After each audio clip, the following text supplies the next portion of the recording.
Fala galera, ligado aqui no canal do BSR, chegando para mais um vídeo. Tema do vídeo de agora, quartas de final da Copa do Brasil. Vamos tentar dar uma analisada no que rolou no sorteio que definiu o emparceiramento dos 8 quadrifinalistas da Copa do Brasil. Antes, like, se inscrever no canal aqui embaixo, que você faz sempre, e aquela dica para você baixar o app do SofaScore. Vem aqui embaixo, primeiro comentário fixado desse vídeo. Ali tem um link, você clica, cai nele direto na sua loja de aplicativos e você baixa o app do SofaScore. Aí você fala, quanto que eu pago? Nada. Zero. Totalmente de graça. Só clicar no link, fazer o download e começar a usar. Por que é importante ter o SofaScore? Você que ama futebol, ali tem estatísticas, mapa de ação, número de gols, assistências, tudo aquilo relacionado à estatística de futebol, além de acompanhamento em tempo real. Você quer saber quanto está aquele jogo? Lá tem uma aba de ao vivo que você acompanha tudo em tempo real, com a classificação mudando, tudo isso em tempo real, beleza?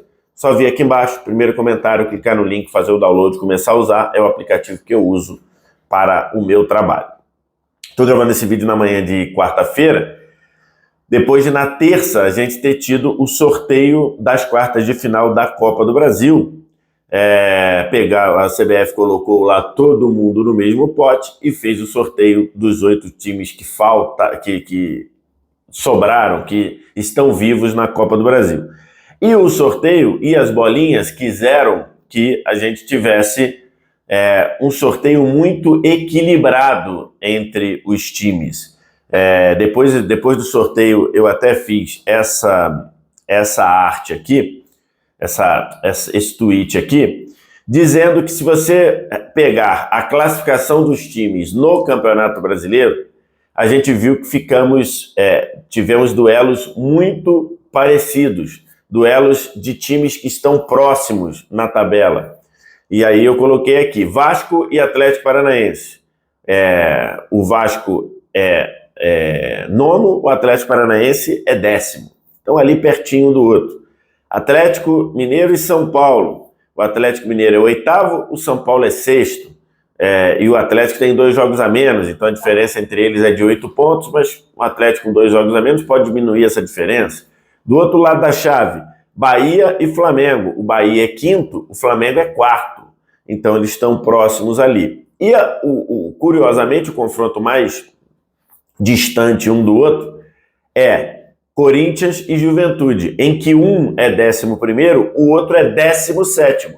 E quem é o 11º é o Juventude e quem é o 17º é o Corinthians. Então, acabou que, se a gente pegar o Campeonato Brasileiro, e logicamente Copa do Brasil não tem nada a ver com o Campeonato Brasileiro, uma coisa é uma coisa, outra coisa é outra coisa, já diria aquele filósofo, mas se você pegar o que os times vêm fazendo, refletindo na tabela do Campeonato Brasileiro, acabou que o sorteio colocou times que estão muito próximos na tabela do Brasileiro. E isso gera uma sensação para mim de equilíbrio. Eu acho muito difícil palpitar nesses duelos. Eu acho muito difícil porque vejo uma tendência de equilíbrio. Vou tentar analisar rapidinho cada um deles aqui. Vasco e Atlético Paranaense, eu acho que os dois times ao longo da temporada mostraram muita instabilidade. Trocaram de treinador, tiveram uma hora porque o Atlético Paranaense quis, na outra hora porque o treinador que estava lá quis ir embora. No Vasco, o Vasco trocou porque o trabalho do Ramon Dias não começou legal, e aí fica a dúvida se o Ramon pediu para sair primeiro, se o Vasco mandou ele embora primeiro. Aí depois teve o Álvaro Pacheco, esse um desastre completo. E aí ele foi mandado embora com 4 jogos, e agora está o Rafael Paiva lá, curiosamente os dois com aquele perfil de recomeço de trabalho ao longo do ano. Então isso traz instabilidade, isso traz irregularidade. Então os dois vão se enfrentar com uma instabilidade muito presente. Eu acho que o Vasco é favorito, mesmo decidindo na Arena da Baixada, porque acho que a instabilidade do Vasco é menor. O Atlético Paranaense tem variado demais de desempenho. O Vasco tem tido um desempenho um pouco mais constante. E o Vasco, quando for decidir na Arena da Baixada, o Vasco vai estar com um conjunto melhor. O Vasco trouxe muitos jogadores qualificados, como um Souza, um Coutinho, um Alex Teixeira, recuperou o Payet. Então, assim, acho que o Vasco está crescendo de produção em alguns jogadores. Então, assim, acho que isso faz, na minha visão, o Vasco ligeiramente favorito para passar. É muito duro decidir na Liga Arena, né? A Arena da Baixada. O nome do name rights é Liga Arena. É muito difícil decidir lá, mas eu acho que por isso um Atlético Paranaense muito instável faz um jogo dentro do próprio jogo, às vezes começa devagar, aí depois engrena, aí depois dá o domínio, permite o domínio do adversário de novo. Então, por isso eu acho que o Vasco é favorito para passar, né? É o que eu estou analisando hoje. São Paulo e Atlético Mineiro. Eu achava que o Atlético Mineiro ia ser muito, muito favorito ou muito forte nas Copas, porque o Atlético Mineiro está muito atrás no Campeonato Brasileiro. Apesar de ter 2 jogos a menos que o líder Botafogo, o Atlético Mineiro está 16 pontos atrás do Botafogo. Então é muita coisa.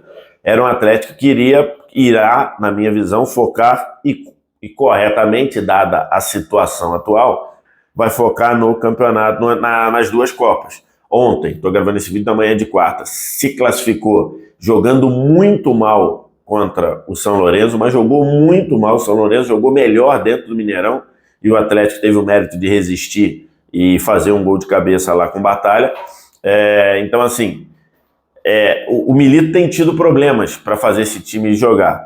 E aí, para falta de sorte do Galo, ele pega um time que tem sido bem mais constante e tem funcionado melhor na mão do seu treinador, que é o São Paulo. Acho que olhando hoje, estou gravando esse vídeo no dia 21 de agosto, olhando hoje, acho que o São Paulo é, neste momento, o time mais forte que sobrou na Copa do Brasil. Exatamente por isso, é um time que tem conseguido ser muito competitivo, tem conseguido esticar a corda nos momentos importantes, crescer em jogo grande. Então, assim, é um time que tem se mostrado muito competitivo. É um time que tem talento individual, tem condição de desequilibrar individualmente num Lucas, num Caleri. E o Zubeldia tem dado um verniz de competição, um verniz de Copa muito bom para esse time do São Paulo. Então, nesse aspecto, mesmo decidindo no Mineirão, eu também vejo o São Paulo como favorito. Eu também vejo o São Paulo como favorito para passar.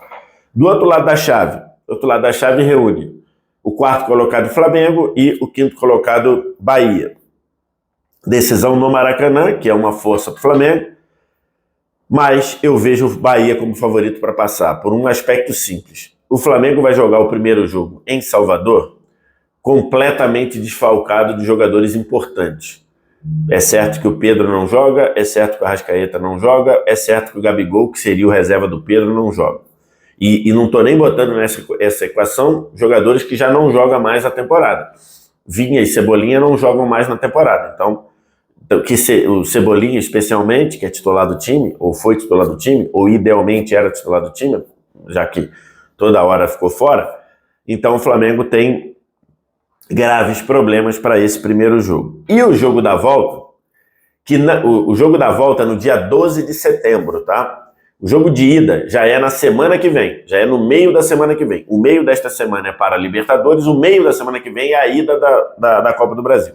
O jogo da volta é na data base de 12 de setembro, que é uma quarta-feira. E é a primeira data pós-data FIFA.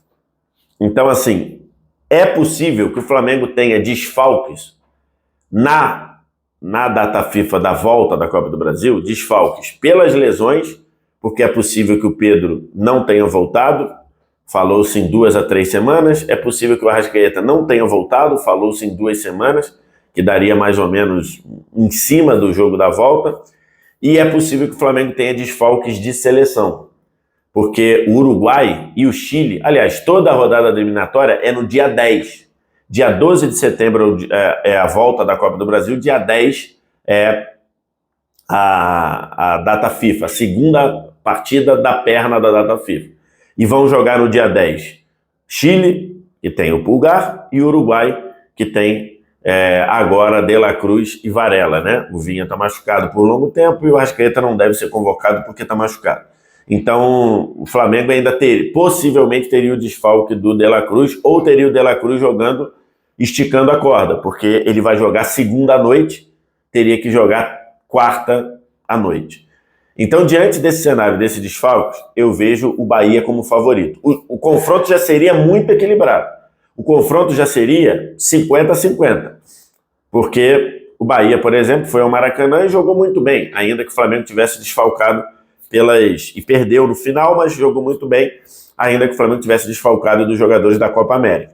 Então, agora, mesmo decidido no Maracanã, eu acho o Bahia favorito. É um time que toca muito bem a bola, é um time que desacelera o jogo, é um time que constrói no campo de adversário, que tem sido um problema do Flamengo, é um time que sabe mexer com a marcação, com o equilíbrio de marcação adversário, que tem sido um problema do Flamengo. Então, assim, para mim, o Bahia é favorito, e o Bahia, eu não sei em que nível ele vai estar lá no Campeonato Brasileiro. Nesse momento, o Bahia está um pouco afastado do líder Botafogo. O Bahia, se mantiver essa diferença, ele não conseguir encurtar a diferença do Botafogo, nessa hora ele vai ter que privilegiar a Copa do Brasil, até porque o Bahia luta pela sua melhor campanha na história da Copa do Brasil. O Bahia luta para chegar à semifinal, que seria a melhor campanha do Bahia na história desse torneio. Então, assim, vejo o Bahia como Bahia nesse belíssimo trabalho do Rogério Ceni como favorito, e o Flamengo encontrando aí de novo o Everton Ribeiro num momento de decisão. E por último, foi o último confronto sorteado, Corinthians e Juventude, e eu acho que o Corinthians é favorito, tá? Não só porque ele decide na Neoquímica Arena, os outros 3 confrontos eu botei como favorito quem decide fora, mas isso é um fator, né? O Corinthians é muito forte jogando na Arena, mas principalmente pelo nível competitivo que o Corinthians está mostrando nas Copas. Estou gravando esse vídeo na manhã de quarta. O que foi o confronto do Corinthians contra o Red Bull Bragantino, né? O Corinthians subiu o padrão. No geral foi bem equilibrado, né? O Corinthians melhor no primeiro tempo no jogo de ida, o Red Bull Bragantino melhor no segundo tempo no jogo de ida, o Corinthians melhor no primeiro tempo no jogo da volta, o Red Bull melhor no segundo tempo no jogo da volta. Então foi para os pênaltis, e nos pênaltis Hugo Souza nasce um ídolo no Corinthians. Hugo Souza decidiu pegando 3 penalidades na sequência, inclusive 2 pênaltis de match point para o Bragantino, para o Red Bull Bragantino, ou seja, se o jogador do Bragantino fizesse, ele terminaria a disputa, e o Hugo Souza pegou 3 pênaltis seguidos. Então, eu não sei qual o nível de complicação que o Corinthians vai estar pensando em rebaixamento, que nesse momento é uma complicação, ponto, não tem como fugir disso. Então, eu não sei qual o nível de complicação que o Corinthians vai estar pensando na zona de rebaixamento. E, logicamente, entre ser campeão de qualquer uma das Copas e cair, você tem que evitar o rebaixamento, porque a queda é muito danosa, é muito maléfica. Mas eu acho que contra o Juventude, que faz um ótimo ano, Juventude trocou de técnico 2 vezes, sem querer, sem ele pedir, sem ele mandar o cara embora. Os técnicos saíram, né? Primeiro o Carpini para ir para o São Paulo, depois o Roger para ir para o Inter. E agora está no seu 3º técnico e segue jogando muito bem, sendo protagonista em muitos jogos, às vezes também fora de casa.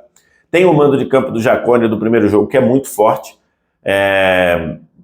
mas eu acho que num todo o Corinthians tem crescido, o Corinthians achou uma forma de jogar com 3 zagueiros, os 3 zagueiros têm crescido de produção, Félix Torres, André Ramalho e Kaká, tem o Garro para desequilibrar, o Thales Magno chegou jogando muito bem, então acho que o Corinthians tem sido muito competitivo, e acho que o Corinthians é favorito, decidindo na Neoquímica Arena. Então, na minha visão, favoritismo nesses confrontos, Vasco, São Paulo, Bahia e Corinthians, e ficou definido aí o caminho também, né? Vasco e São Paulo de um lado, desse caso, né? Vasco, Atlético Paranaense, São Paulo e Atlético de um lado, Bahia e Flamengo Corinthians e Juventude do outro. Então esse é o caminho. E aí o que vai ser para frente, a gente fala em outro vídeo, beleza? Falei alguma bobagem? Concorda, discorda? Diz aqui embaixo nos comentários. O resto ritual, like, se inscreve no canal, sininho das notificações e baixa o app do SofaScore. Primeiro comentário fixado aqui embaixo, você vem, clica no link. Nesse link tem um link que te joga lá para a página da sua loja de aplicativos para baixar, para fazer o download e começar a usar o app do SofaScore, melhor aplicativo à disposição no mercado para estatística de futebol e acompanhamento de futebol em tempo real. Obrigado demais pela audiência, um abraço, tchau!